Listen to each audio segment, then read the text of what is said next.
Hindi bababa sa 36 ang patay sa panibagong airstrikes ng Russia sa Ukraine. Kabilang sa mga napuruhan, isang children's hospital.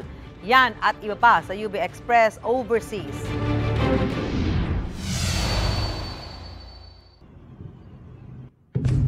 Huli-huli sa video ang pagbagsak ng isang missile sa Kyiv, Ukraine. Direktang tinamaan niyan, isang children's hospital sa lungsod. Ayon sa mga opisyal, 22 na matay sa Kyiv, kabilang ang 2 bata. 82 ang sugatan. Tulong-tulong ang mga tao sa pagtatanggal ng debris para maghanap ng mga posibleng naipit sa guho. Bukod sa lungsod, tinamaan din ng missile ang iba't ibang bahagi ng Ukraine. Hindi bababa sa 36 ang patay. Sabi naman ng Russian Defense Ministry, ang mga defense at aviation base ng Ukraine ang target nila at hindi ang mga sibilyan.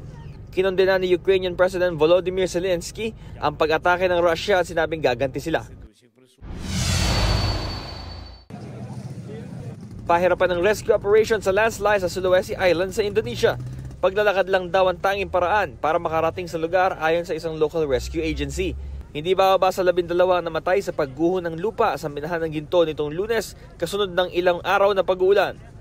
18 pa ang pinaghahanap. Plano ng pulisya na magpadala ng helicopter sa lugar para mapadali ang rescue operations. Hinampas ng malalakas na hangin ng Texas sa Amerika, sinabayan pa yan ng pag-uulan.